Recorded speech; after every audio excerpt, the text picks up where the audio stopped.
son solo papeles o fotos antiguas, son la memoria viva de nuestro pasado y un legado permanente hacia el futuro.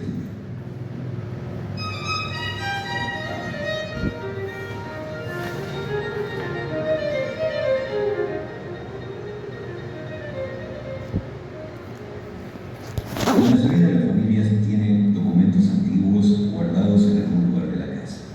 Por lo general, y por distintos motivos, no han sido conservados en las mejores condiciones. El 60 o 70% de los antiguos documentos se ha guardado por años en un sótano o en un altillo o ático. Esos son los peores lugares para conservarlos. Los tres principales elementos de la conservación de documentos son la luz, la temperatura y la humedad. Hasta aproximadamente mediados del siglo XIX, los papeles se fabricaban a mano, en molinos, con fibras vegetales, especialmente lino y algodón. Hasta ese momento, el papel tenía un costo relativamente alto y no era un artículo tan popular como lo es hoy. Aunque todo, hay papeles que se siguen fabricando con lino y algodón, como por ejemplo este. Cerca de 1850, una escasez general de lino hizo buscar nuevas formas de producción y se comenzó a producir papel con pulpa o pasta de celulosa, que es un residuo fibroso de la madera de los árboles. Disculpe, Para el tratamiento de la se fibra está de celulosa volviendo negra la pantalla.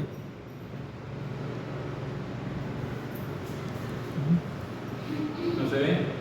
No se ve. Para el blanqueado de la composición, el tratamiento de la fibra de celulosa se pone.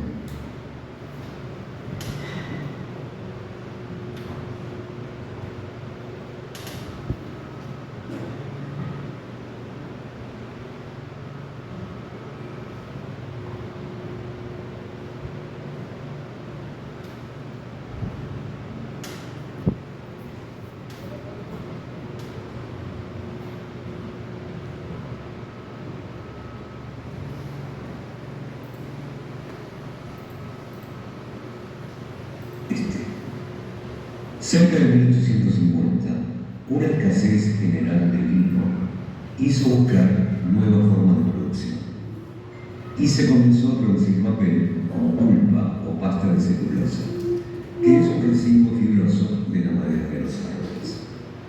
Para el tratamiento de la fibra de celulosa se comenzaron a usar en 1870 ácidos como el ácido sulfúrico y el ácido acético. Para el blanqueado de la composición se usaban ácidos clorados. La presencia de estos ácidos en los viejos documentos reacciona ante la temperatura, la humedad y la luz y crea reacciones químicas indeseables como el amarillamiento de las hojas, la degradación del papel y demás efectos biológicos como la formación de hongos, bacterias e infestación de insectos.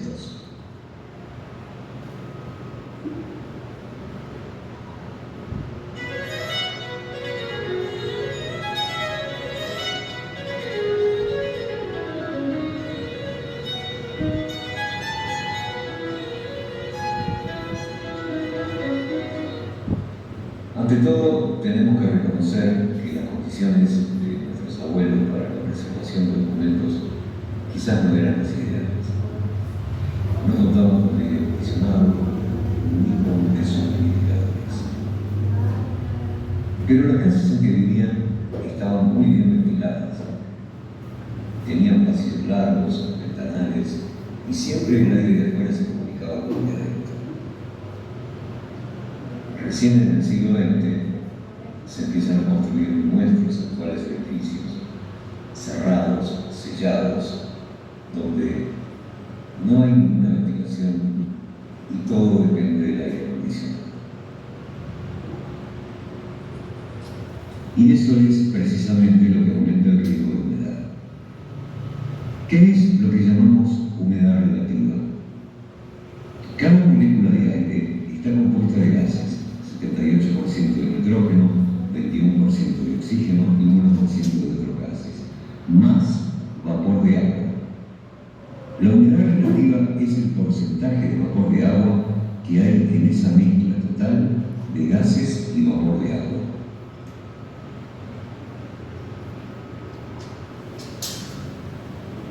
Un ambiente con alta temperatura favorece la humedad. Las gotas de agua que están estacionadas en pisos, paredes o techos, con el calor, toman energía y se evaporan. Flotan en el ambiente.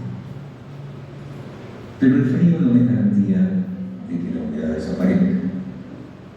A bajas temperaturas, las moléculas de vapor de agua se condensan y vuelven otra vez a su estado líquido.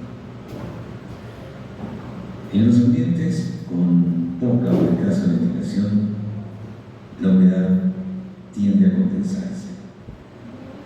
La humedad se filtra por las tuberías de las paredes, por las napas del suelo donde hay agua, y los cimientos las toman por capilarización. Pero entonces, ¿qué pasa con los viejos documentos y la humedad? La humedad, o sea, el vapor de agua condensado en el aire, inicia una cadena biológica que es un desastre. El polvo acumulado en las regiones húmedas es un caldo de cultivo y alimento para los hongos. Y entonces las esporas se depositan en la superficie de los papeles y comienzan a reproducirse. A su vez, los hongos serán un atractivo alimento para algunos insectos y bacterias. Es un proceso que, si se deja avanzar, hace verdaderos estragos. Los papeles con moho comienzan a ponerse blandos y aparecen manchas de color amarillento o marrón. Luego se degradan hasta perder porciones de su contextura. Pero la falta de humedad en ambiente muy seco también es perjudicial. Los papeles se vuelven frágiles y quebradizos y al menor contacto se rompen. La humedad se mide con aparatos llamados higrómetros, que miden el porcentaje de humedad relativa al ambiente.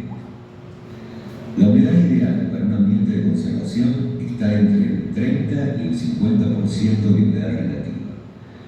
Debe tener la mayor estabilidad y la menor variación posible, pues las variaciones de humedad provocan más daño que un rango inadecuado estable.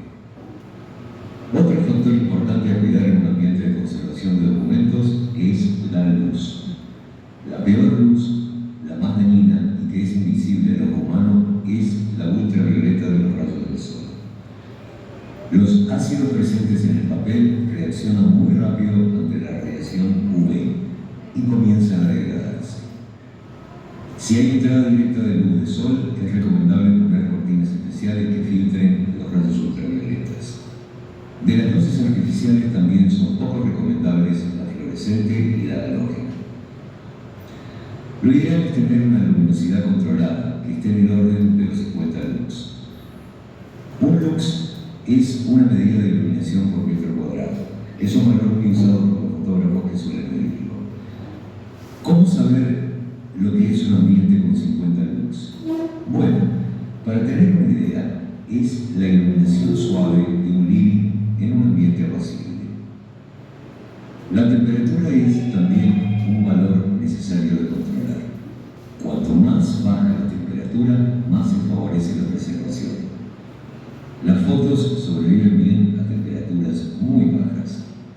Para hacer el ambiente confortable para el ser humano, ya sea en casas o lugares públicos, y mantenerse dentro de un índice adecuado para los documentos, un rango entre 18 y 20 grados centígrados estaría correcto. En resumen, las condiciones ideales para la conservación de documentos son una iluminación suave de 50 lux, una humedad relativa ambiente entre el 30 y el 50%, pero con un rango estable, y una temperatura de entre 18 a 20 grados centígrados o 60 a 70 grados Fahrenheit.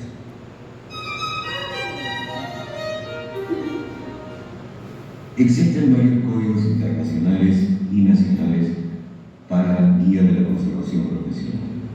Uno de ellos es el AAC Code Ethics and Guidelines for Practice, Código de Ética y Guía Práctica, que establece que la conservación profesional debe alcanzar los más altos estándares posibles en todos los aspectos posibles de la conservación. Uno de los principios de ética habla de la regla de la reversibilidad. Jamás debe hacerse nada que no pueda ser revertido sin arruinar el documento. Por ejemplo, la laminación es irreversible. La laminación encierra los ácidos del papel y no les permite ventilarse, atrapando el calor sobre su superficie.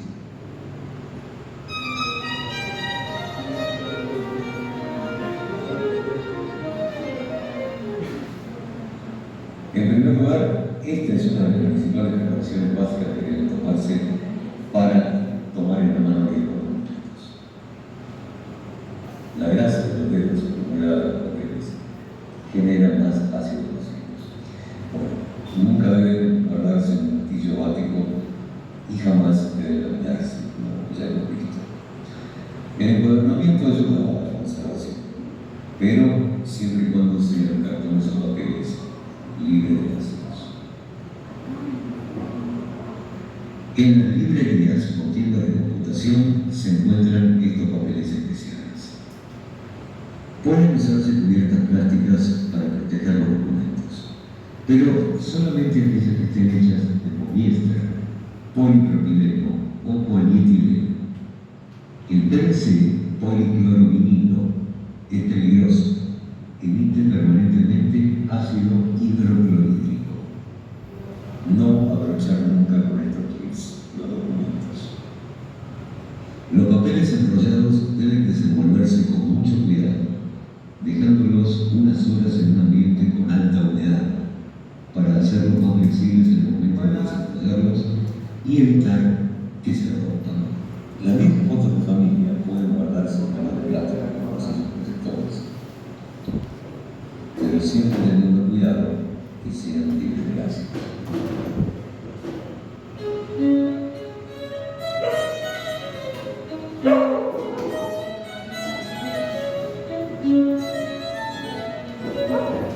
Bueno, preguntas al momento del primer material de apoyo.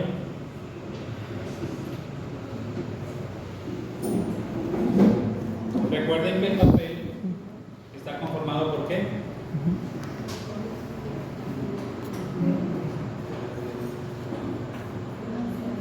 Por una fibra, ¿no? En el video nos hablaba sobre una fibra. Vamos a colocarlo aquí de inicio.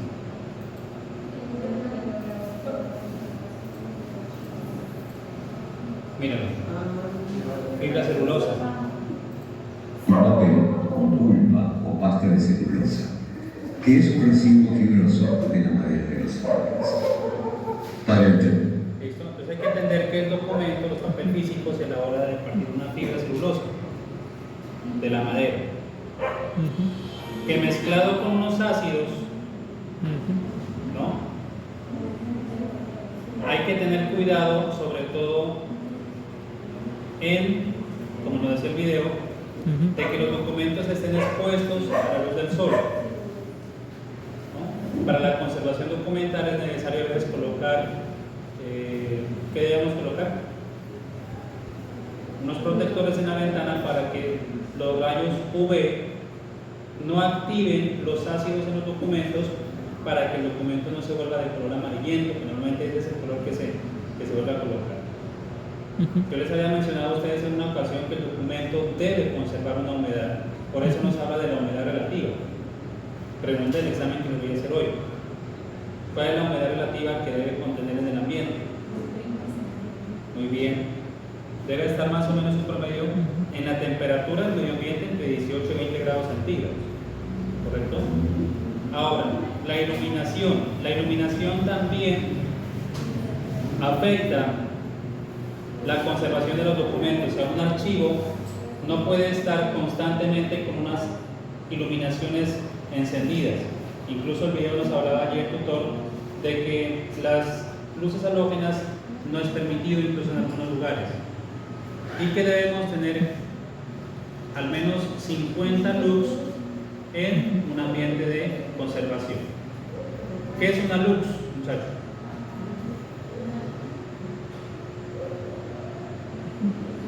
Es la iluminación que alcanza a abarcar la luz en un metro cuadrado.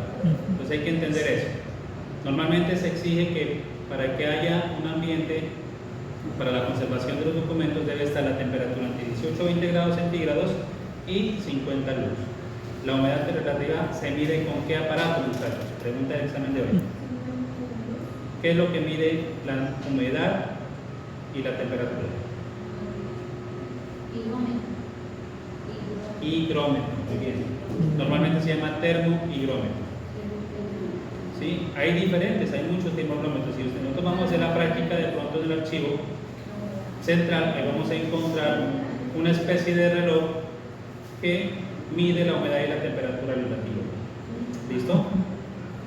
El video nos hablaba incluso que el frío es necesario para el tema de la conservación de los documentos. Y eso, el frío, la persona que está trabajando en la parte de gestión documental entra y sale, por ejemplo, en esos ambientes que son tropicales y calientes. El hecho de que esté en cambios extremos de temperatura, pues debe hacer uso de los elementos de protección. Para eso se pedía que un minuto y algunas personas están trabajando sobre ese video. Hay que tenerlo en cuenta porque si no los usa, pues se va a enfermar en un cambio extremo de temperaturas. ¿Correcto? Hay que entenderlo. Veamos el segundo video.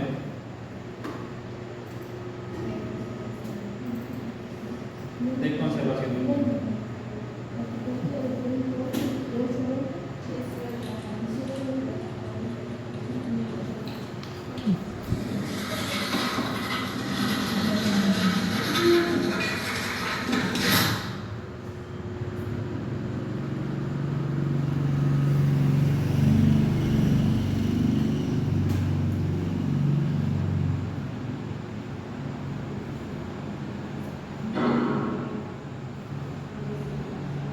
No son solo papeles o fotos antiguas, son la memoria viva de nuestro pasado y un legado permanente hacia el futuro. Mira el mensaje que nos da el tutor en el video. No son solamente documentos y papeles. ¿Para qué nosotros hacemos un proceso de gestión documental y de organización documental? Yo les daba a ustedes un ejemplo de las series documentales. Les hablaba a ustedes de la serie de historias laborales, les hablaba de la serie de historias académicas, hablaba de otra serie que es la de contratos, ¿sí? Pero todo el proceso de organización documental se realiza primero que todo para que la entidad cumpla con el principio de transparencia, que es uno de los principios que hacen parte de la función pública, ¿sí? Todas las entidades públicas deben cumplir con ese principio, que es el principio de transparencia. ¿Claro?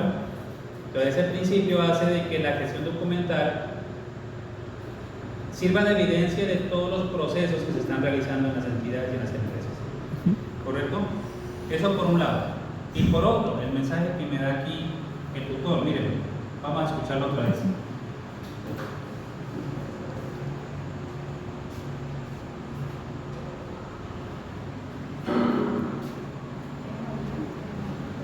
No son solo papeles o fotos antiguas, son la memoria viva de nuestro pasado y un legado permanente hacia el futuro. Miren, eso es realmente el objetivo principal del archivista. En un futuro, cuando nosotros ya estemos doblando la esquina de nuestros años y vengan las futuras generaciones, para que sepan realmente cómo funcionaban y cómo trabajaban y cómo se desempeñaban las entidades en estos tiempos, pues debe conservarse un archivo central, un archivo histórico, como estaban hablando ayer, por ejemplo, con Yasmani. Archivo central. ¿Qué documentos van al archivo central, muchachos? Ayer lo dije. Aquellos que tengan valor primario. ¿Y cuál es el valor primario de los documentos?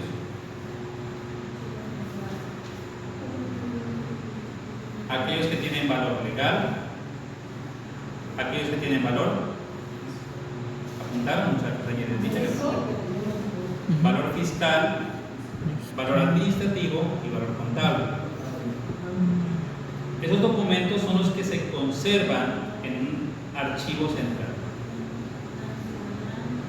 para que permanezcan una gran cantidad de tiempo, pero después de terminado ese tiempo, pueden ser 10, 15, 20 años, 30 años, eso lo determina es un comité de archivo de la entidad, el tiempo de permanencia o de retención de los documentos, en un instrumento archivístico que se llama tabla de retención documental, que también la vamos a ver después de los videos. Yo la voy a explicar paso a paso para que ustedes tengan más calidad del tema. Bien, un instrumento archivístico que en conjunto con los cuadros de conservación documental, que también los vamos a tener que elaborar, y ustedes me van a elaborar un cuadro de conservación y lo van a pasar a la tabla de retención documental con series y subseries documentales. Ya ustedes a estas alturas deben tener claro lo que es una serie documental. Y 3 ejemplos, ustedes buscaron otros, y aparte de eso vimos el concepto de lo que es una serie documental. Bueno, entonces, hablando de la conservación de los documentos, estamos hablando que los documentos se deben conservar en 3 archivos: el archivo de gestión, el archivo central y el último archivo, ¿cómo se llama? El archivo histórico. Yo creo que ustedes vieron los videos y el material de apoyo que les entregué en el taller. En el archivo de gestión, como lo he venido diciendo, van a permanecer siempre los archivos que van a tener gestión permanente, o que se encuentran activos, o que están vivos, o que aún tienen una vida útil permanente allí y que están cumpliendo una función para la entidad. Pueden ser administrativos, pueden ser legales, fiscales, pueden ser cualquier tipo de documentos. Pero solamente los que tengan valor primario, el legal, fiscal, contable y administrativo, pasan a un archivo central de manera organizada. Cuando veamos la competencia de organización de documentos de archivo de gestión, allí miraremos cómo se debe organizar el expediente, cómo se deben organizar las carpetas, cómo se debe llenar la hoja de control, cómo se debe diligenciar el rótulo de la carpeta. ¿Listo? Cómo se debe diligenciar el cuadro de conservación documental, cómo se debe interpretar, porque nuestro trabajo es interpretar la tabla de retención documental. Aunque también, mediante el acuerdo 039, que lo tenemos que leer letra a letra, paso a paso, ustedes deben saber cómo se debe elaborar una tabla de retención documental en una entidad. ¿Por qué es el dolor de cabeza de las entidades? Dirán, pero tiene que haber un profesional en la parte de gestión documental que lidere los procesos, ¿sí? Pero eso no quiere decir que de pronto tomen como apoyo a las personas que estén trabajando en las empleadas y que tengan un título en la parte de archivo. Entonces llamémoslo, miren, llamémoslo a fulanito, llamemos a José, llamemos a Germani, tiene un título en archivo del SENA. Entonces venga y me ayuda a la implementación y elaboración de tablas de retención documental. Aunque no es trabajo 100% de un técnico, es trabajo de un profesional, porque hay que hacer un trabajo en conjunto con varios miembros de la entidad. Pero sí el técnico en archivo puede brindar apoyo. Ya miraremos el acuerdo 039 y 040 para que ustedes sepan el paso a paso de cómo se elabora. Pero no es trabajo del técnico, es trabajo del profesional en gestión documental de las entidades. Pero puede apoyarse para el trabajo en técnicos de archivo de las entidades. ¿Correcto? Eso lo miraremos en la parte de gestión documental, en la parte de organización de archivos de gestión. Hay que tener claro que en los 3 archivos que existen, ¿cuáles son? Valor fiscal, legal. ¿Cuáles son? Exacto, ¿el central cuáles pasan? Tienen valor primario. Gestión El valor central primario histórica. es los que tienen un carácter administrativo, legal, fiscal y contable. Permanecerán un tiempo, se retendrán un tiempo. 10, 15, Gestión 20 años. central histórica. ¿Sí?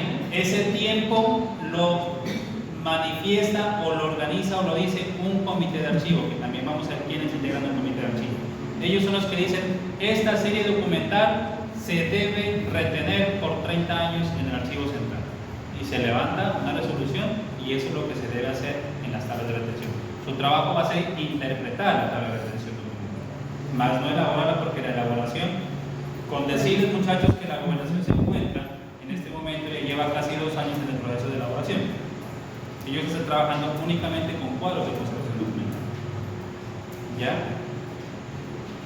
Existe un comité también un consejo departamental de archivo, que son los ojos del Archivo General de la Nación. En cada departamento existe un consejo departamental, conformado por representantes de algunas entidades, y ellos son los que aprueban las tablas de retención documental de cada una de las entidades. ¿Ya? Les voy dando esa introducción para que ustedes, cuando ya veamos la tabla de retención documental, ya sepan cómo se debe elaborarla. Su trabajo va a ser interpretarla, aunque no es trabajo del técnico elaborarla. Pero repito, si usted entra en la entidad y está en ese proceso de elaboración y lo llaman a que apoyen la elaboración, bien, hay que leer el acuerdo 039 y 040 del 2001 para poder entender realmente, o el acuerdo 001 del 2024, que es más fresquito, que también se los voy a entregar, que ahí recopila todos esos procedimientos. José, ¿me ibas a preguntar? No, sí. ¿Cómo sabremos si es fiscal, legal y lo demás? ¿Cómo sabremos si es eso? ¿Cómo se sabe si el documento tiene valor fiscal, legal o ¿cómo se dice el otro? Los documentos administrativos que ya vimos, como las cartas, los memorandos, las circulares, los actos administrativos, que vimos en la competencia de trámite documental, ¿sí? Las resoluciones, todos son documentos administrativos. Los de carácter legal son los que se ejecutan normalmente por el abogado de la institución, a veces a un derecho de petición, ¿sí? De pronto algún proceso judicial, son de carácter legal.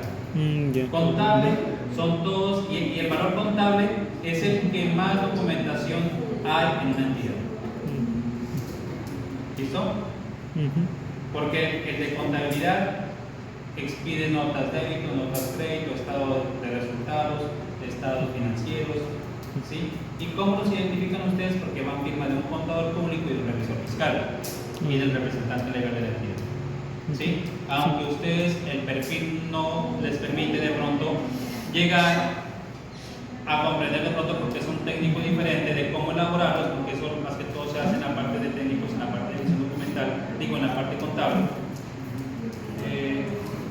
Atrás, niñas, por favor. Pónganme cuidado porque me interrumpen. Los documentos contables los proyectaremos para que ustedes los conozcan, los identifiquen, ¿sí? Sepan cómo se organizan, pero no estarían en la capacidad de elaborarlos, a no ser que haya aquí de pronto algún técnico en la parte contable, ¿sí? ¿O lo hay aquí alguno de pronto? Bueno. Pero por eso no se preocupen, porque nuestro trabajo es de organización de archivo, de interpretación de tablas de retención documental, de elaboración de cuadros de conservación documental, de tener expedientes debidamente organizados, de rótulos de documentos, llevar una serie de documentos también electrónicos y conservación de documentos electrónicos, ¿sí? Ese es nuestro trabajo como técnicos. Pero no quiere decir que no vamos a conocer un documento administrativo, no quiere decir que no vamos a conocer los documentos contables, ¿sí? Con el hecho de que los miremos y sepamos que van con firmas de los representantes del revisor fiscal y del contador, sabemos que son documentos contables. Bueno, bien, esto es como un introductorio a la parte de conservación documental. Me revuelvo ahora al tema de los valores primarios y ahora veamos los valores secundarios. Para que pasen de un archivo central a un archivo histórico, deben los documentos tener un valor secundario. Yasmani, ¿los encontraste de pronto tú que estás en ese tema? Sí, los primeros son los secundarios,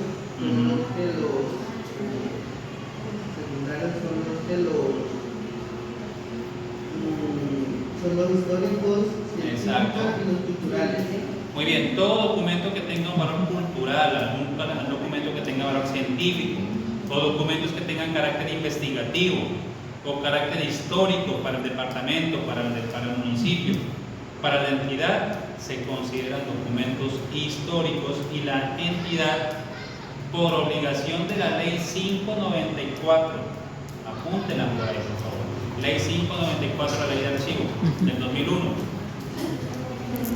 Esa ley obliga a todas las entidades públicas y privadas a que deben tener un archivo de gestión, un archivo central y un archivo histórico. ¿Listo? Escasamente las entidades tienen medio organizado el archivo de gestión, no tienen archivo central. Hasta el momento el que tiene archivo central debidamente organizado es la Gobernación de Putumayo. ¿Sí? Yo he dado capacitaciones allá, incluso ya está Julián también como a cargo de, él es profesional en la parte también de gestión documental y él es el líder de procesos allá en la gobernación. ¿Ya? Y bastante trabajo el que tiene también porque está, capacita y capacita a las entidades en ese tema. Bueno, pero dentro del archivo central pueden de pronto acondicionar una oficina así, por ejemplo, como la que tenemos aquí en ese salón, y acondicionar el archivo histórico. ¿Sí? No quiere decir que el archivo histórico esté en otro lugar diferente. Puede estar en las mismas instalaciones del archivo central, pero las instalaciones deben cumplir unas condiciones. Miren, que dice que tener condición de temperatura, de humedad relativa, ¿sí? Incluso los ventanales deben tener una protección para que los rayos UV no puedan ingresar. Recuerden que el papel está conformado por una fibra y unos ácidos que si hacen contacto con la luz del sol, los rayos UV que no son visibles a la vista del ser humano, pues generan el deterioro del documento. Bien, y eso lo debe saber un archivista, lo debe saber un técnico en archivo. Bien, veamos el otro video.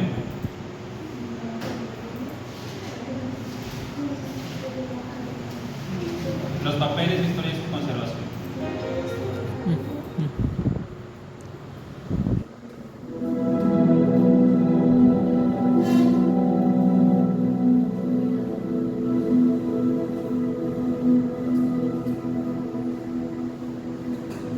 La historia del papel está relacionada con la historia de la escritura. La escritura, como registro de la comunicación, fue una de las mayores revoluciones en la cultura humana, la expresión codificada del lenguaje. En un principio, la escritura no representaba palabras, sino ideas o situaciones. Luego fue evolucionando hasta representar los sonidos del lenguaje hablado.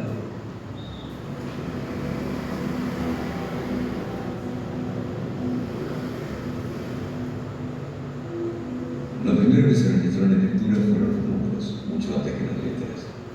Fue la necesidad de registrar los bienes o el tiempo transcurrido. Los números se contaban con marcas, una marca para uno, dos para dos, etc. Los números romanos son la prueba de esa forma de contabilizar. Las primeras escrituras, que datan de hasta 20.000 años atrás, se hacían en piedra y luego se usaron otros materiales durables como la arcilla o pequeñas fichas de yeso, hasta que en la edad del bronce, en el cuarto milenio antes de Cristo, se comenzó a escribir en metales. Se han encontrado protoescrituras representando ideas o situaciones inscritas en caparazones de tortuga en China, 6.600 años antes de Cristo. Los primeros signos escritos se registraban con estiletes afelados o redondeados. Más tarde comenzaron a usarse cuñas, de donde viene la expresión de escritura cuneiforme. Los primeros registros escritos en algo parecido al papel fueron los papiros egipcios. La palabra papel deriva del antiguo término griego papyrus. Comenzaron a usarse cerca de 2.500 años antes de Cristo. Luego se comenzaron a utilizar los pergaminos hechos de piel de cabra con orejas. Pero el papel propiamente dicho, fue inventado por los chinos en el siglo II antes de Cristo. Se le atribuye a un consejero de la corte del emperador de la dinastía Han la invención del papel en el año 105 a.C.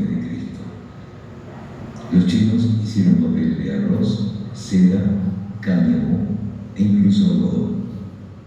Pero durante 10 siglos fueron los únicos que lo usaron. Recién en el siglo VII, los árabes empezaron también a usarlo, y cuando conquistaron todo el sur de Europa, lo introdujeron en Sicilia y en España. Y ya en el siglo X en Europa se comenzó a usar lino y algodón para fabricar.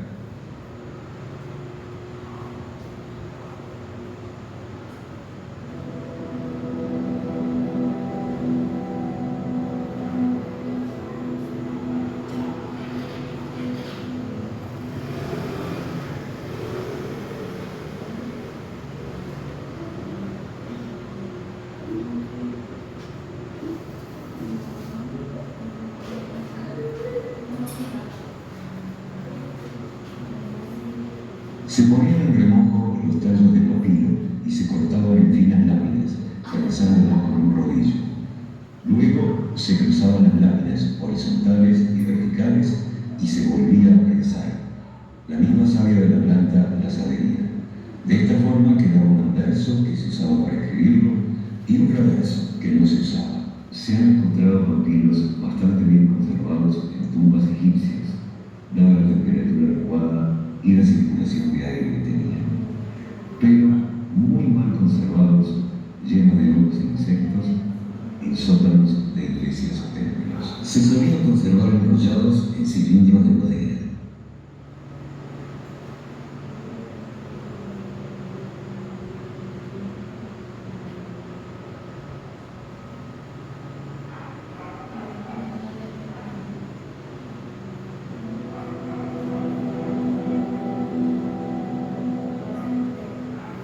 El pergamino es un material de constitución biológica, hecho a partir de piel de reses, cabras, ovejas, carneros o terneros. Su uso se remonta a por lo menos 1500 años antes de Cristo, pero su amplia difusión y su nombre vienen de la industria desarrollada pocos siglos antes de la era cristiana en la ciudad de Pérgamo, en Asia Menor, en lo que hoy es Turquía. Pérgamo llegó a tener una biblioteca muy valiosa que competía con la de Alejandría. Es mucho más duradero y resistente que el papiro, pero resultaba asimismo mucho más costoso. Para escribir un libro de cerca de 400 páginas de formato grande, había que sacrificar por lo menos unas 200 reses. Esto hizo que se usara sobre todo para escritos breves o en obras muy importantes.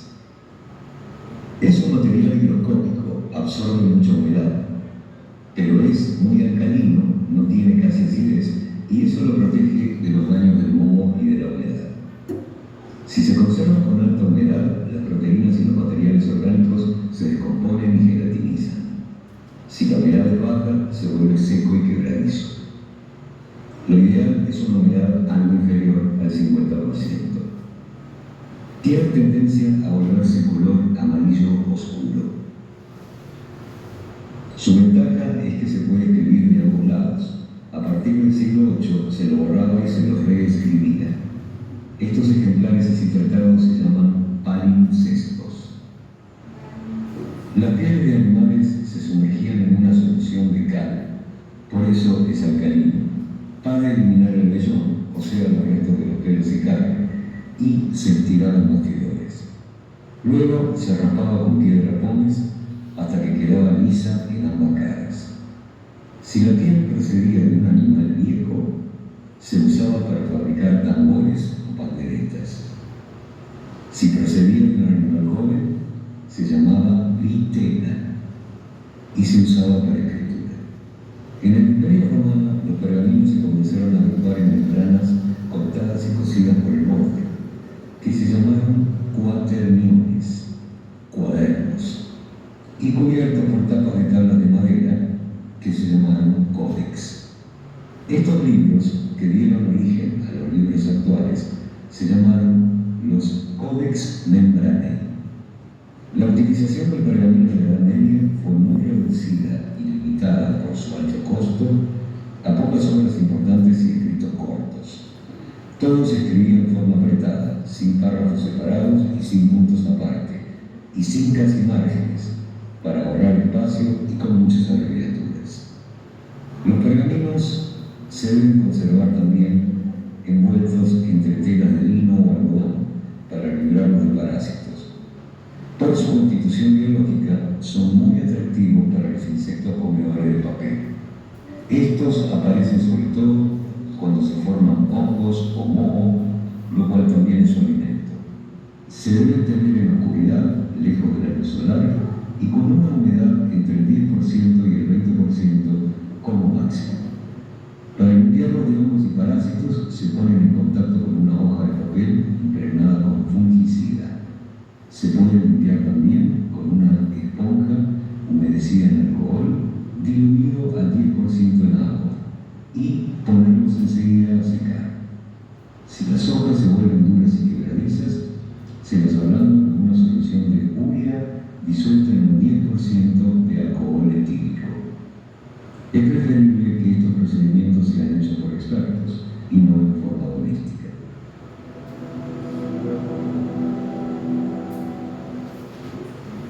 En 1456, Johannes Gutenberg pudo imprimir un libro completo, la Biblia, en su versión de la Vulgata, con su nuevo invento, la imprenta de los tipos móviles.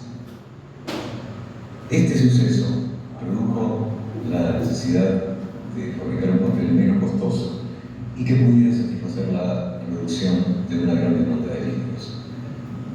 El pergamino combativo no podía nunca cubrir las necesidades de producciones a grandes volúmenes. Ya cerca del siglo II a.C., los chinos habían logrado producir papel con cáñamo, arroz y seda. Durante 10 siglos guardaron el secreto y fueron los únicos que lo hacían, hasta que en el siglo VII los árabes conocieron el secreto y lo distribuyeron, haciéndolo entrar en Europa por Sicilia y el sur de España. Ya en el siglo XII, en Montpellier, Francia, se empezaron a instalar molinos para la fabricación de papel a partir de la fibra de lino. El papel se fabricaba en molinos con trapos de algodón o lino, trozándolos, lavándolos, blanqueándolos con soluciones cloradas y macerándolos hasta que se conseguía quitarle las fibras y conseguir una pulpa homogénea. La invención de la imprenta coincide en el siglo XV con el creciente uso de camisas, lo cual proporciona abundante material de trapo de algodón marino para la producción del papel. Ya en el siglo XV, el papel suplanta definitivamente al pergamino.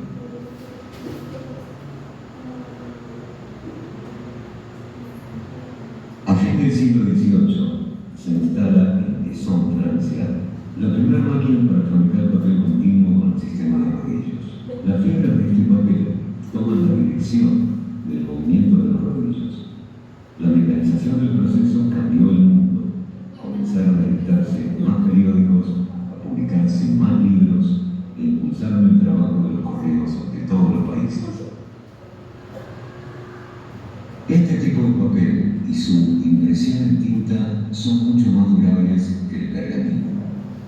También es un papel de buena calidad, alcalino, poco ácido. Pero como se blanqueaba con cloro, los ácidos presentes en la composición crean la atracción de hongos y microorganismos indeseables. Tiende a volverse amarillo o de tonalidades ocre-oscuras.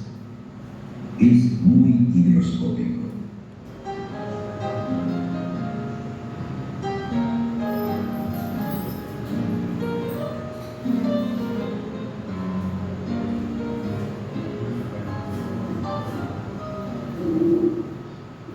Hasta el siglo XIX, este fue el tipo de papel que se usó para archivos y documentos de los estados civiles. Sin embargo, todavía su precio de fabricación no era accesible ni adecuado para grandes tiradas. El papel todavía era caro y las escrituras se hacían con muchas abreviaturas y texto muy comprimido.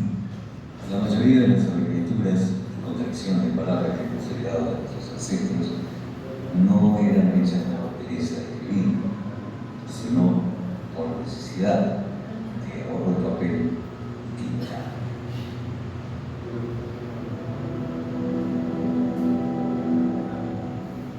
Como hemos visto hasta entonces, los papeles se fabricaban a partir de lienzos o trapos de lino o algodón, pero en 1840 una escasez general de lino debido a problemas agrícolas obligó a buscar nuevas formas de producción.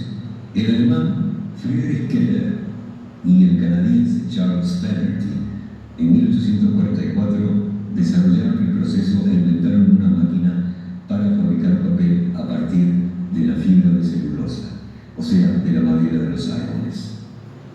Los árboles más comunes usados para este proceso son pinos, abetos, arces o abedules.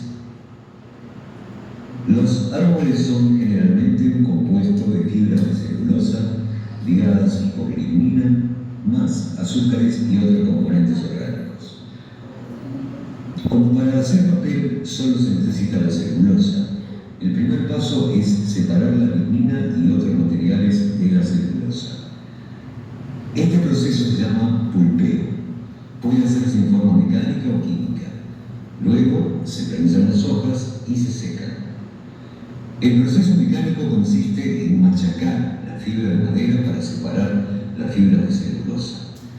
Es un método muy eficiente que convierte el 90% de la madera en pulpa, pero la pulpa resultante queda con mucha lignina remanente, lo que causa que el papel se vuelva amarillo o marrón con el sol. Las fibras quedan cortas y débiles. Por este motivo, del proceso mecánico se obtiene papel de menor costo para embalajes o envolturas. Cerca de 1900 se comenzó a usar el método Kraft. En alemán, Kraft significa fuerza, que es un proceso químico en el cual se separa la celulosa de los otros componentes por medio de hidróxido de sodio y sulfuro sódico. De este proceso se obtiene celulosa mucho más pura. Se remueve el 95% o más de lignina. En su época, esto produjo una gran tirada de diarios y revistas que en la época se llamaban pulps. Para el blanqueado del papel inicialmente se usaba hipoclorito de sodio, luego se usó dióxido de cloro y otros componentes como peróxido de hidrógeno. El proceso químico, por ser más puro, es mucho más fácil de blanquear. Actualmente se usa hidróxido de sodio o peróxido de hidrógeno. Luego de obtenida la pulpa, el resto del proceso no difiere mucho de lo que los chinos hacían hace 2100 años, claro que hoy con otra tecnología más moderna. La pulpa se diluye en agua y se desparrama en bastidores rectangulares formando capas. Luego se aplica calor y presión para secarlo. A continuación es enviado a rodillos para comprimirlo. La industria del papel en el siglo XX crece junto con el auge de las editoriales y las grandes corporaciones y agencias noticiosas. También se compromete todo el sistema ecológico del planeta por la devastación de los bosques y el talado indiscriminado de árboles. Cada tonelada de papel que se fabrica requiere el talado de 24 árboles. La presencia de todos estos ácidos en la fabricación del papel hacen que a partir de la segunda mitad del siglo XIX tengamos papeles menos estables, más sujetos a la degradación química y menos permanentes, o sea, que retienen menos sus características iniciales. Un proceso de fabricación ácida es incompatible con la permanencia del producto. Por tanto, existiendo una degradación mayor, los cuidados de conservación se hacen mucho más rigurosos. El papel ácido tiende a amarillarse bastante y crea reacciones químicas que se trasladan a todos los otros papeles que estén en contacto con él. La presencia de grasa y aceite en las manos y los dedos acelera estos procesos, que culminan con la formación de hongos, moho e infestación de insectos bibliófagos. Estos papeles de celulosa deben ser conservados en soportes libres totalmente de ácido y en ambientes que favorezcan la estabilidad con temperatura y humedad controladas.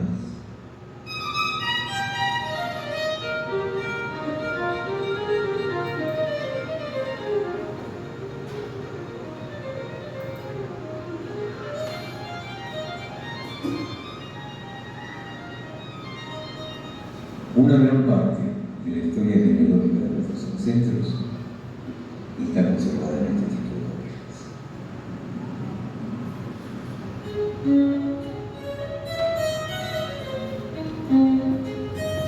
Bueno, respecto a este segundo video nos habla de la historia, la fabricación del documento, de los papeles, cómo venía haciéndose, el uso de ácidos y muchos métodos diferentes que se venían haciendo anteriormente para la elaboración del papel.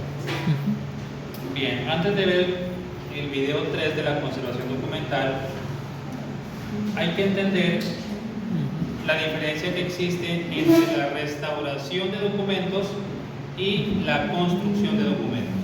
Bien, vamos a ver un video para que podamos entender esto.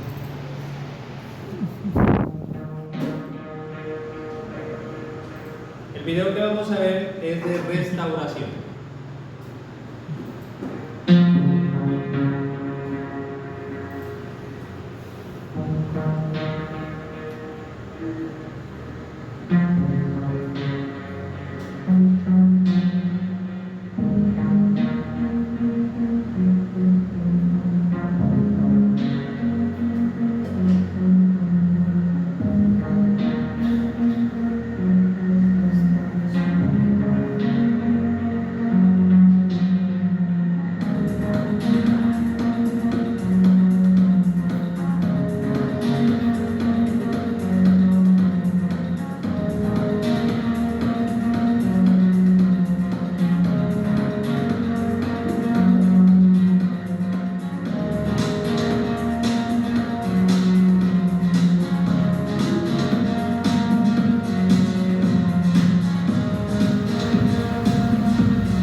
Medidas. Permítame, Gómez. Medidas.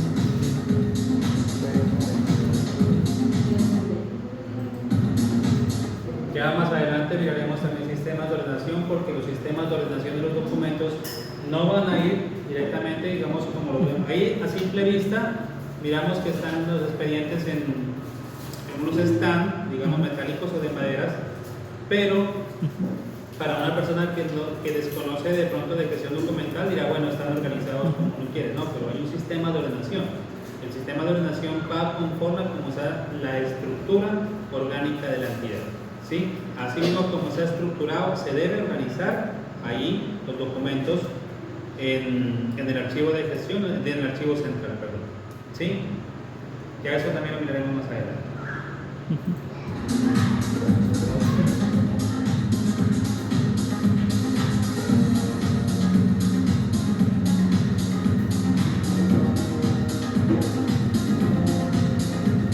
Es en la bodega, ¿sí, no? En la bodega.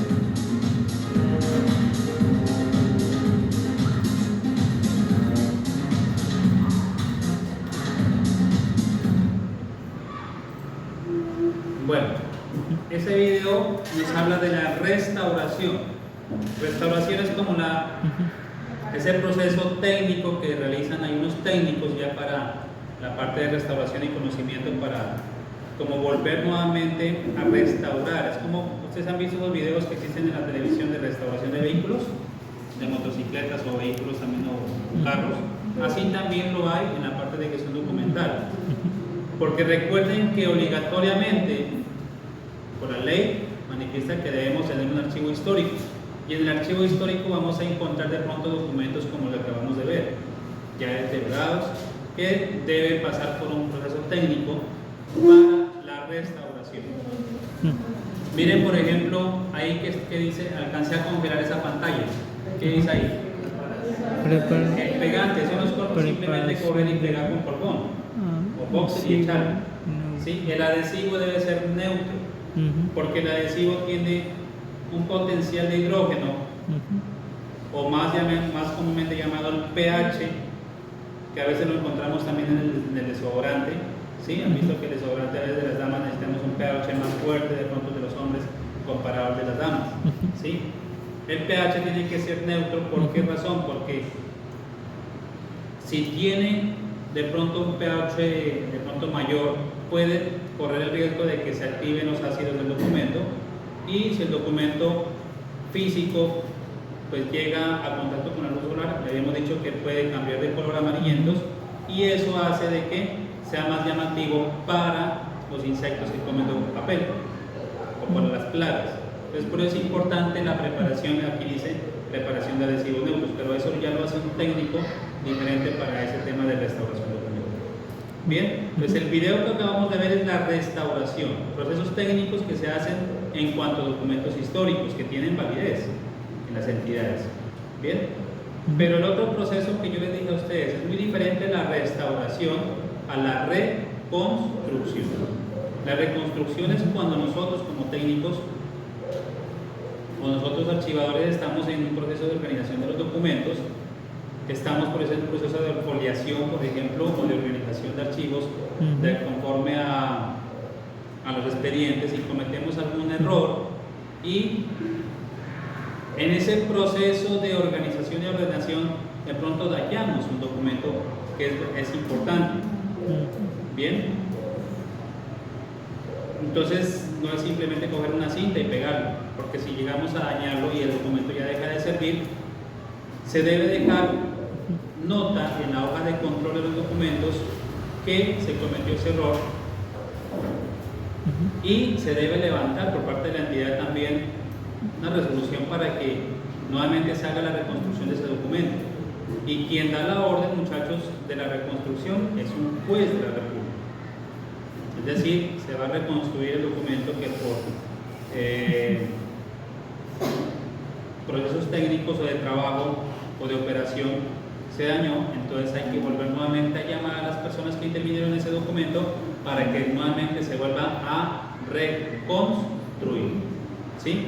Vuelvan nuevamente las firmas, pero eso, vuelvo y repito, quien da la orden de la reconstrucción del documento es un juez de la República. Mientras que el video que vimos es de restauración. Entonces no confundamos restauración con reconstrucción. Son dos temas totalmente diferentes.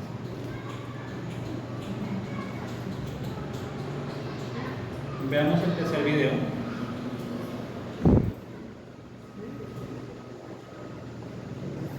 Recuerden que estamos en conservación documental.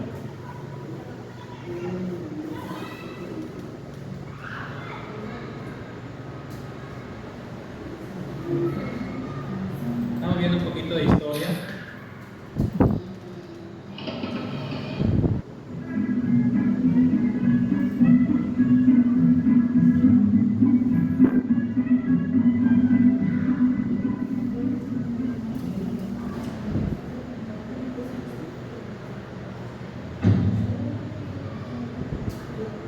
La luz es la que crea las fotografías, pero también la luz se encarga de destruirlas. Los procedimientos de conservación de las fotografías son muy similares a los de los papeles. Baja temperatura, baja humedad, guardadas en lugares oscuros, nunca expuestas a la luz diurna, en ambientes libres, limpios, sin polvo, y guardadas en álbumes o contenedores libres de ácidos. Pero, ¿cuántos tipos de fotografías hay conservadas en archivos, bibliotecas, museos y hogares? Existen fotos desde 1840, pero la fotografía es un elemento que se viene desarrollando ya desde los primeros estudios de óptica que hacían los antiguos griegos. En el siglo IV a.C., ya Aristóteles explicaba su principio de la cámara oscura. La luz propaga en línea recta la imagen hacia adentro de la caja y aparece invertida. Claro que los antiguos griegos todavía tenían un error de juicio con respecto a la percepción óptica. Creían que los seres humanos percibimos las imágenes con rayos, con una especie de radar que sale de nuestros ojos. Un sabio iraquí del siglo X, físico y matemático llamado Alhazen, cambió esta perspectiva y demostró que las imágenes nos llegan de afuera y son interpretadas por nuestro cerebro.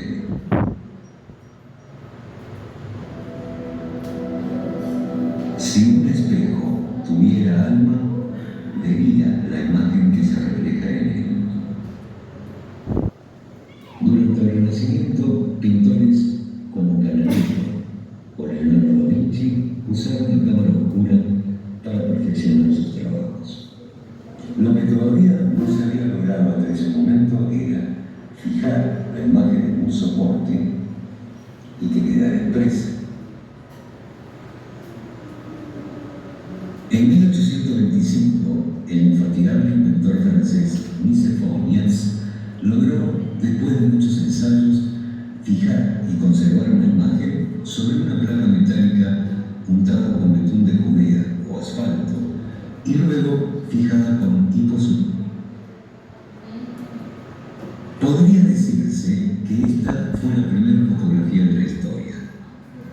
En 1826, Niepce coloca una placa de estaño recubierta de Judea en una cámara oscura, la pone frente a su ventana y luego de una exposición de 8 horas obtiene la imagen de un edificio y un árbol. En una placa de plata y vapores de yodo con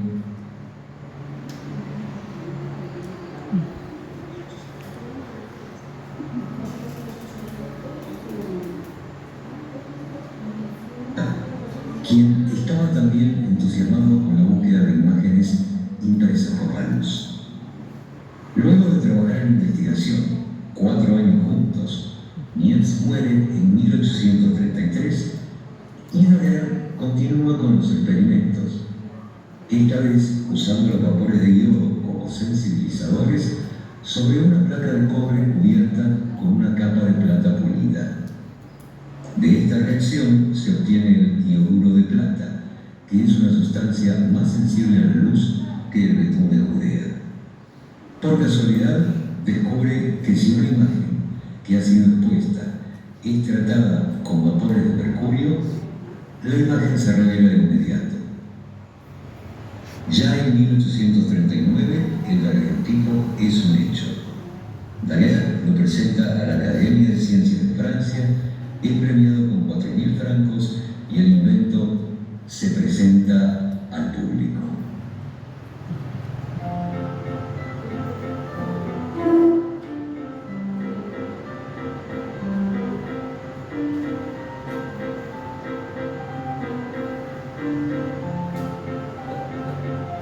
Los daguerrotipos fueron la revolución de la imagen desde 1840 hasta 1860. Eran imágenes nítidas, monocromáticas y muchas veces de un realismo impresionante.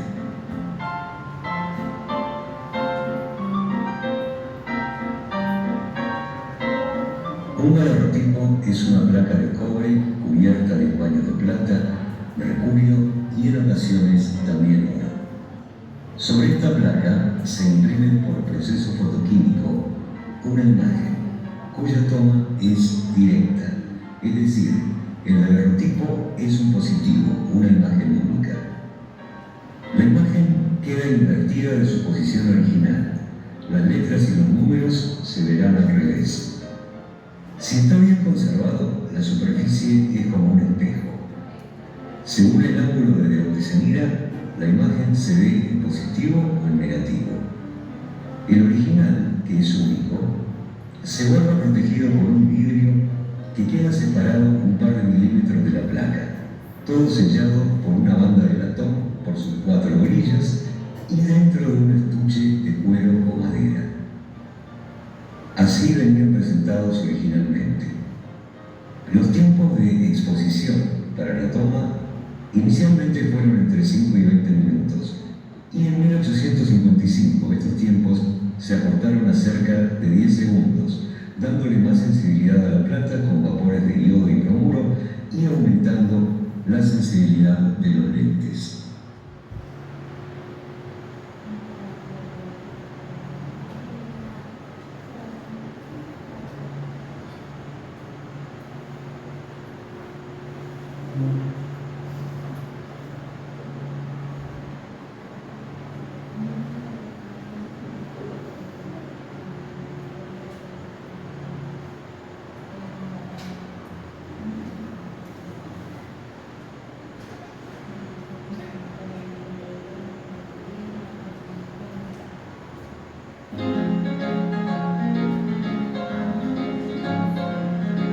Los daguerrotipos se hacían sobre placas de vidrio y tuvieron corta existencia. Duraron más o menos hasta 1865. La imagen es un negativo de baja exposición, al cual se le agrega un fondo negro para verlo en positivo. Se hacían sobre placas de vidrio, formando una emulsión de colodión húmedo, solución de algodón y ácido nítrico y sulfúrico, disueltos en éter, y sensibilizada con plata.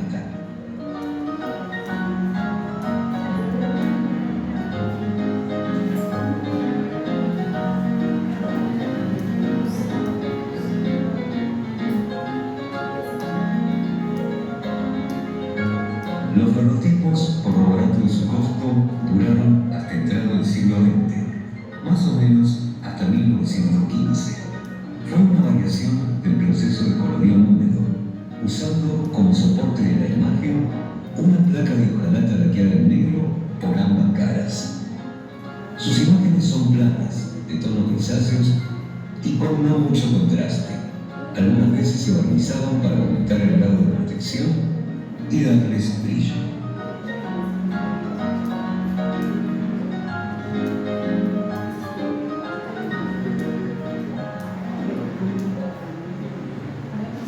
Los fotógrafos luchaban por poder hacer múltiples copias de una foto. El único intento hasta entonces fue el calotipo, inventado por William Henry Fox Talbot en 1840, que permitía hacer positivos por contacto sobre papel. Pero la calidad era pobre, pues el papel usado era el corriente de escribir. Las irregularidades del cargo en papel se transmitían a la imagen. No consiguió desplazar al daguerrotipo justamente por la calidad de su imagen.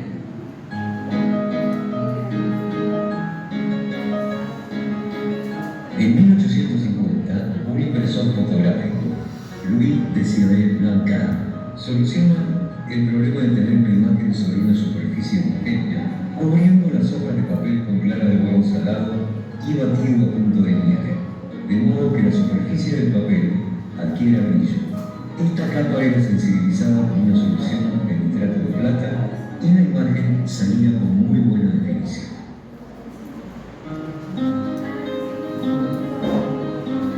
Las albúminas se usaron hasta fin del siglo XIX, pero el papel aluminado se siguió fabricando por muchos años más. El papel revelado se montaba sobre cartón y la imagen final, ahora sí, aparecía en la posición correcta, no ya invertida y con muy buena nitidez de imagen.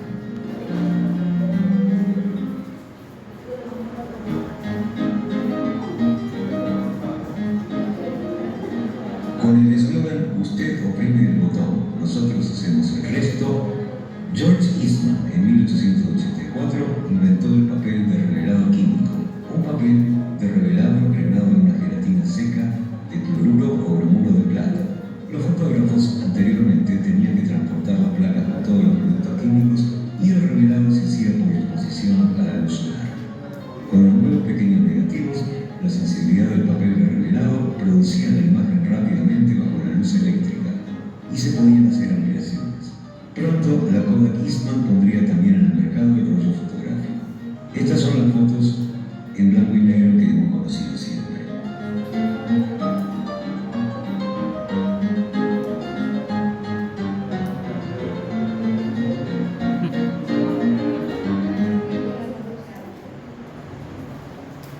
Las condiciones de preservación de las fotos dependen mucho de que no se expongan demasiado a la luz. La luz crea las imágenes, pero también las destruye. Las fotos nunca deben tocarse sino por los bordes y en lo posible con guantes de algodón.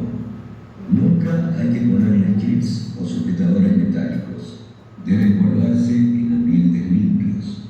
Si se ponen las fotos en álbumes, estos deben estar libres de ácidos, en lo posible que sean siempre de poliéster y nunca de PVC.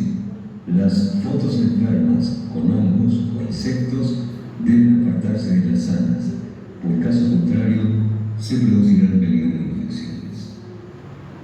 Para conservar las imágenes es bueno digitalizarlas, aunque el valor del original es mucho mayor y debe conservarse con cuidado.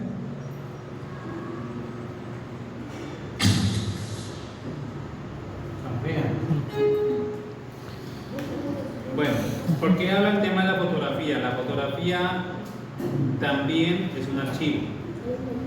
Y en los procesos de organización vamos a encontrar fotografías como material de archivo, al igual que videos, películas, al igual que audios, ¿sí?, que también se pueden conservar.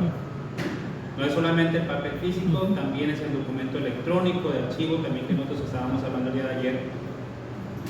También la fotografía blanco y negro, la fotografía color. Ya, como les dije hace un momento, las películas, los videos, los audios, todo eso hace parte del archivo. No solamente es el papel físico. Todo lo que les acabo de mencionar también se debe conservar en un archivo central o, en su defecto, en un archivo histórico conforme lo determine la tabla de retención documental. La tabla de retención es la que dice si eso se conserva de manera permanente, pues ya la entidad tiene que darle un tratamiento de digitalización o microfilmación, que también lo vamos a ver, o si ya están viendo ese tema ustedes en la parte de los filminutos, pues si fuese bueno que de pronto nos proyecten un poco sobre ese tema para poder ir entendiendo un poco ese tema con más. ¿Ya? Pero en la tabla de retención documental vamos a entender ya lo que es microfilmación y digitalización de documentos para la conservación total de los archivos. Bueno, hay otro video, pero eso lo vamos a dejar mañana. Yo quiero pasar aquí a explicarles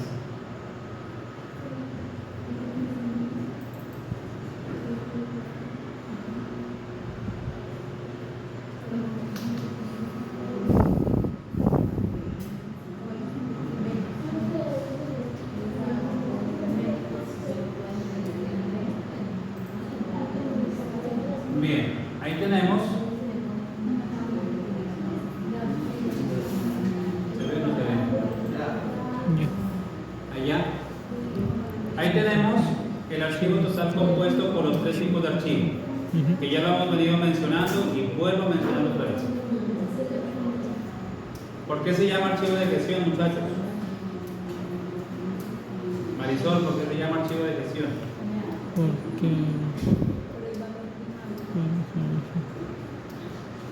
La palabra gestión.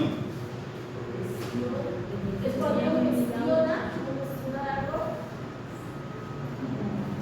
Muy bien, la palabra gestión quiere decir que los documentos que van a estar en el archivo de gestión aún tienen una gestión para la entidad, aún tienen una funcionalidad y por lo tanto los vamos a encontrar en cada una de las oficinas de la empresa, de la entidad, en los archivadores, ¿sí? En los documentos de entrada, de salida o en las unidades de correspondencia que vimos en la competencia de trámite documental. ¿Sí? Nosotros vimos las unidades de correspondencia, allí podemos encontrar documentos que son las solicitudes, las peticiones, las quejas, los reclamos, las solicitudes, todo lo que hacen las entidades. Son archivos de gestión y que están a la espera de que la entidad les dé respuesta, ¿correcto? Por eso se llama archivo de gestión, lo encontramos en cada una de las oficinas. Pero habrán documentos que deberán conservarse por un tiempo mucho mayor y se deben trasladar a un archivo central. Allá la tarea del archivo central es la custodia, la salvaguarda, digámoslo así, ¿sí? Y allá también hay otro equipo de personas que trabajan, pero allá la custodia también se debe organizarlos pero ya la organización del archivo central, ya el archivo debe venir organizado desde el archivo de gestión. Nuestro trabajo o nuestro proyecto de grado o nuestro proyecto de técnico, muchachos, es realizar la organización de un archivo de gestión para cuando la entidad proceda ya a crear el archivo central, pues ya proceda a trasladarnos, ¿no? Nuestro trabajo es tener claro cómo se debe organizar un archivo de gestión. Y vamos a trabajar hojas de control, tabla de retención documental, rotulación, foliación, que vamos a trabajar un poco de parte de los temas de la capacitación que están viendo ustedes. Bien, al archivo central habíamos dicho que solamente pasan los de carácter de valor primario. Bien, ahí están. Archivo de gestión. Para que pasen al archivo central debe haber una transferencia primaria y ahí están los valores primarios de los documentos en pantalla. Fiscales, legales, contables y administrativos. ¿Para qué? En el archivo central, para que se guarden. ¿Quién da el tiempo de permanencia? Lo dice la tabla de la retención documental. Ahí, nosotros nuestro trabajo es interpretar la tabla de retención documental. Ahí va a decir la cantidad de años que debe permanecer ese documento. ¿Ya? Cuando ya se hayan cumplido esa cantidad de años, ¿ya? La misma tabla de retención documental me va a decir qué vamos a hacer con los documentos. Y ahí va a ser el destino final. ¿Alguien yo creo que le dije el destino final? No la película, sino el destino final. Creo que fue Viviana, ¿no? Eso. Viviana también me estaba preguntando hace un minuto, le dije, enfóquese un poquito más sobre el destino final de los documentos. ¿Sí? Porque la entidad, ninguna entidad tiene la capacidad de estar guarde. Tienen que tomar una decisión del destino final que se le van a dar a esos documentos. ¿Y en dónde está? En la tabla de retención documental. Ya es lo que me dice qué es lo que tengo que hacer. ¿Sí? Bueno. Y el archivo histórico pasan todos los documentos que tienen carácter histórico, científico, cultural. Ahí me faltan los investigativos también, que son parte del archivo histórico. Son conceptos básicos. Los documentos que se van a conservar, por ejemplo, normalmente en la oficina de contabilidad. La oficina de contabilidad vendría siendo una sección de un fondo documental. ¿Qué es una sección? La sección es una oficina. ¿Y qué es el fondo? El fondo es la entidad. Bien, ustedes van a encontrar en el encabezado de las tablas de retención documental, fondo documental y sección. Entonces, aquí lo estoy explicando. ¿Qué es el fondo? El fondo es la entidad. ¿Y qué es la sección? Es la oficina. ¿Claro?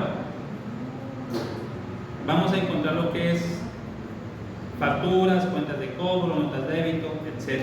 Son algunos ejemplos.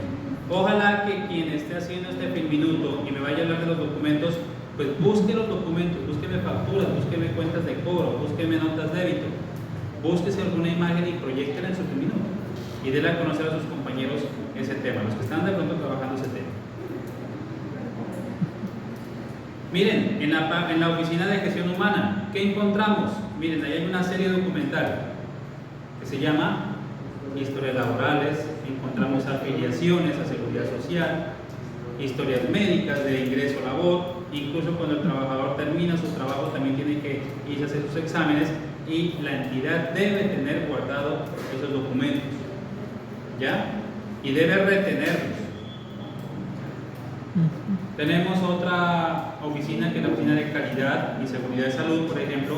Ellos manejan actas de las reuniones, capacitaciones, llevan controles de asistencia, permisos de alturas, etc. La oficina de proyectos, aquí solamente estoy proyectando 4 oficinas. Miren, la de proyectos maneja contratos, planos, actas de reunión, informes, correspondencias enviadas, correspondencias recibidas. ¿Ya? Ustedes se dirán, pero tanta documentación que tenemos que organizar, tanta documentación que tenemos que apoyar en la organización. ¿Ya? Para eso está una herramienta archivística que se llama los cuadros de clasificación documental, donde me dice cuál es la serie documental que se debe encargar cada una de las oficinas de tener organizada. Por eso la organización de un archivo de una entidad quita tiempo, se requiere personal y eso vale plata. Eso no es gratis. ¿Ya? Eso no simplemente ya coger y levantar esas hojas, desempolvarlas y organizarlas. No, porque debemos empezar por secciones. Y si la sección no sabe cuál es la serie documental que le corresponde, pues nuestro trabajo es ir al organigrama, ir al manual de funciones y empezarles a ellos a organizar su archivo. Y eso vale plata, muchachos. Un archivista puede cobrar por su trabajo. ¿Ya? Entonces, aquí simplemente pues estamos viendo lo de 4 oficinas, pero ya quiero que ustedes vayan metiéndose en el cuento de lo que es una serie documental. Habrán oficinas o secciones, ya vamos a hablar de secciones, que se encargarán de 1, 2 o 3 series documentales. Y hasta ahí llega su trabajo, digamos. ¿Sí?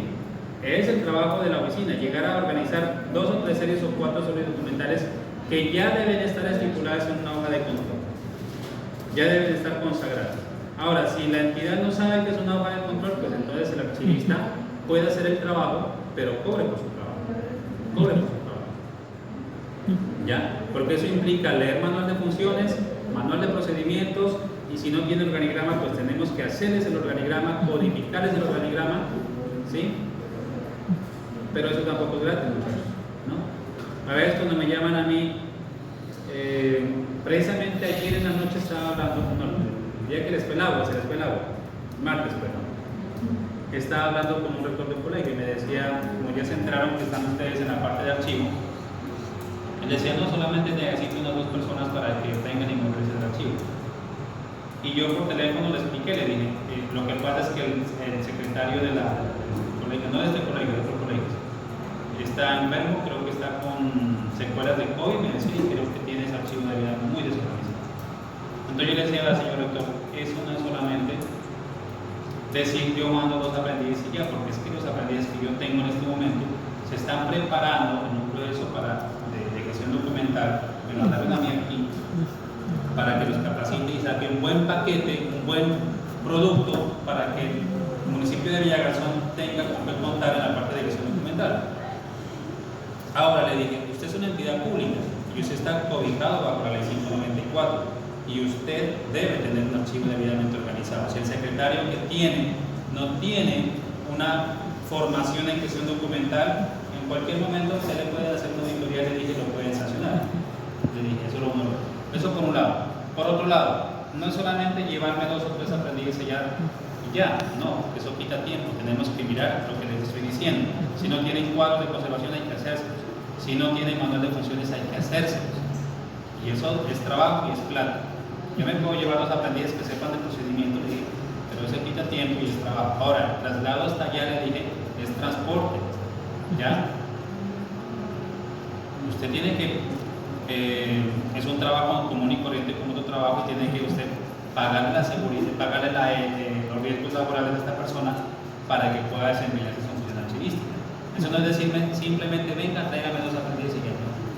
No le digo. El único grupo que yo tengo es este, pero está terminando, le dije, más o menos en el mes de mayo. Le dije así. Para el mes de mayo podemos conversar cuando yo ya tengo mis aprendices ya capacitados, que ya sepan de los procedimientos.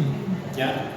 Entonces ahí sí podemos levantar de pronto un contrato de aprendizaje para que el aprendiz vaya y trabaje, se gane su remuneración por su trabajo, mire cómo está el archivo y haga el trabajo de lo que le falta y deje debidamente organizado el archivo del equipo. ¿Ya? Entonces yo le hablaba todo eso al señor rector y digamos como que pues él estaba en un concepto totalmente diferente, pero cuando habló conmigo ya cambió el chip. Eso no es simplemente coger papeles y empezarlos a meter en carpetas. Hay que hacer un procedimiento como lo exige la ley. Y yo le hablaba de la ley. Usted es un colegio, es una institución pública, usted es un funcionario público y todo lo que procede y los documentos que usted realiza son en función, objeto de la misionalidad de su institución. Es decir, que todo lo que usted tiene que hacer o lo que está haciendo lo debe documentar en fin de cumplir con el principio de ¿qué les dije al principio, muchachos? ¿El principio de qué? Pregunta del examen de hoy.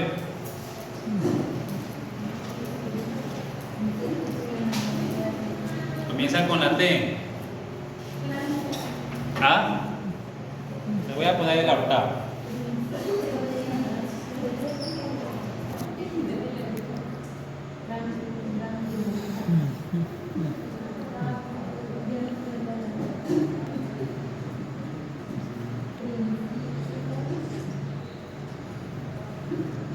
Una letra, José, si no lo damos.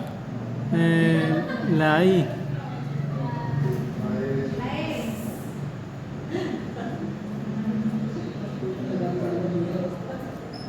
Ahí.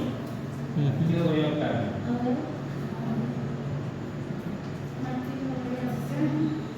Aquí está.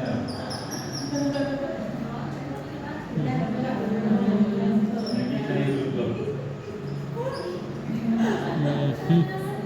Ni se la Ahí. Una letra correcta.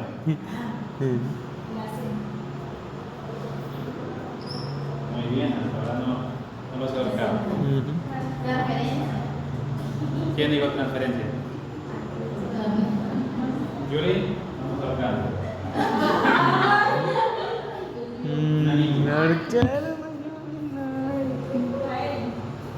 Miriam, una letra. La N. La N.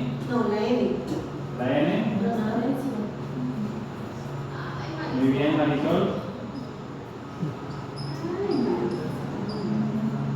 El principio de transferencia. Transparencia, se llama el componente. Yo le decía, señor rector, usted en su función, cuando le hagan auditorías de los entes de control, usted debe evidenciar que lo que está haciendo lo está haciendo de manera transparente. Y para eso los documentos. ¿Sí? Recuerden, objetivo o principio de la gestión documental, de que las entidades cumplan con el principio de transparencia. Y yo les di el ejemplo a ustedes arriba, ¿se acuerdan? De que cuando ustedes se inscribieron al técnico, todo el procedimiento que se debe hacer hasta el final. El SENA cuando le hacen auditorías, miren, aquí está el técnico y está toda la documentación. Los fondos, los dineros que transfieren desde dirección regional, ¿sí?, se están ejecutando. Entonces, evidencia. Ahí está toda la evidencia. O sea, todo está transparente. ¿Sí? Si no el SENA, pues si no tiene sus transparencias, si no tiene sus procedimientos, su documentación, sus soportes, pues ya lo hubieran acabado. ¿Correcto? Y todas las entidades que hubieran acabado las privatizan.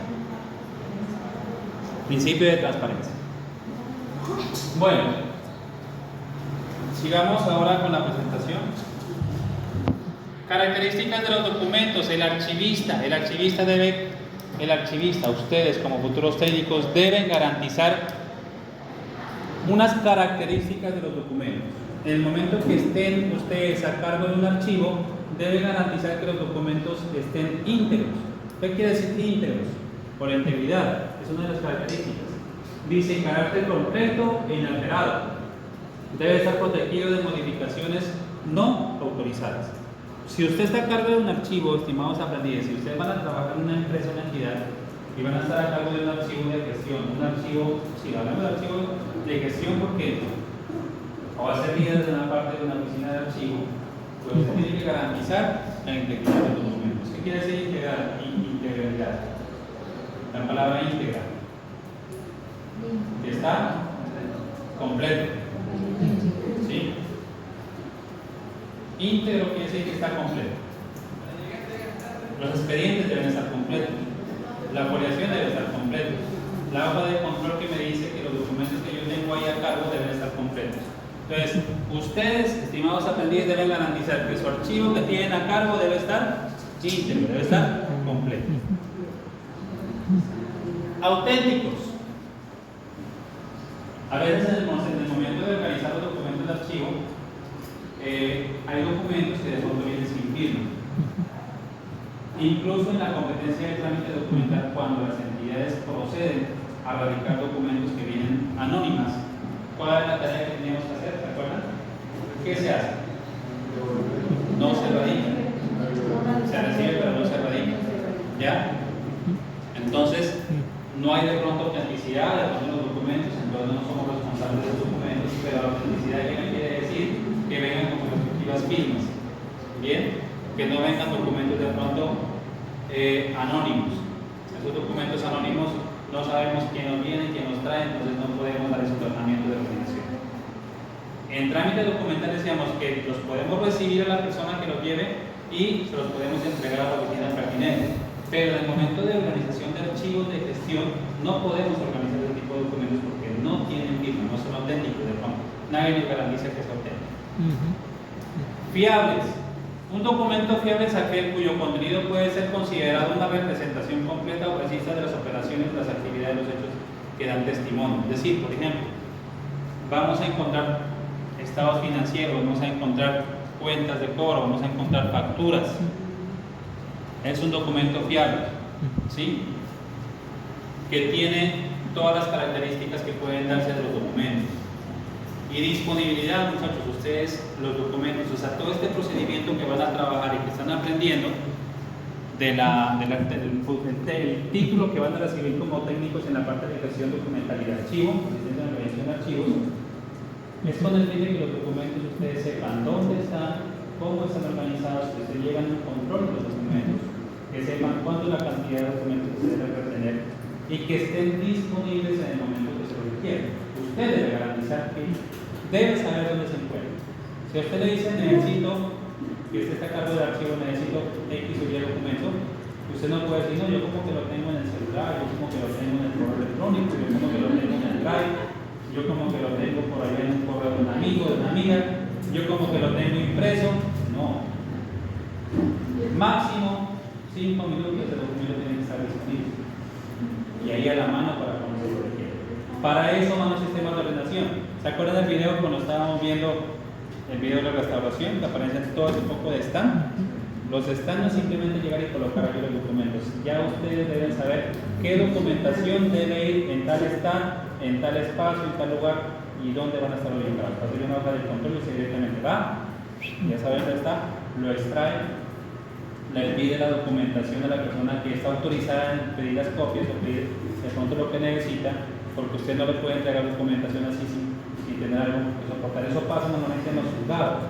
En los juzgados, cuando a veces se requiere copias de documentos de los procesos judiciales, si yo soy a cargo de ese archivo, pues bueno, no, que necesito desde el folio 40 hasta el folio 90, que el abogado me mandó a pedirlos para continuar con el proceso, listo. Pues me voy al proceso, aquí está, miro los folios también, son los originales, pero ustedes déjenme su documento de identidad y fírmeme que sus documentos salen.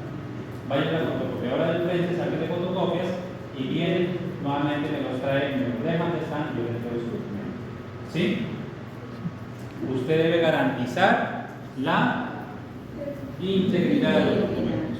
No porque el hecho que sea amigo o amiga, no, lléveselos y ya. Usted debe tener principios profesionales. Lo que te decía a ti, Yasmán, los valores. Debe tener una personalidad, debe tener usted un criterio personal para poder trabajar. ¿Ya? Porque está en usted la responsabilidad de los documentos. ¿Ya? Está en usted la responsabilidad del archivo. ¿Qué hora son? Bien, salgan a tomar la lonchera. Media hora, por favor, y volvemos. Aquí mismo, para continuar de darle la explicación, hacemos una prueba de conocimientos. No nos demoramos mucho de lo que hemos venido hablando en el transcurso de la noche de hoy. Y pasamos luego a la culminación del taller. Pasamos a biblioteca. Los que trajeron agendas o cuadernos, no sé, los bolsos los pueden dejar arriba para ir como, no nos vayan a quitar la biblioteca.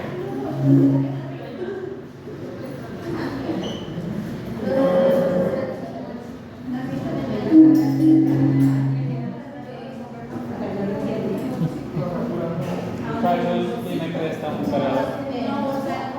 Cargador. Pero ahí no tienes un cargador.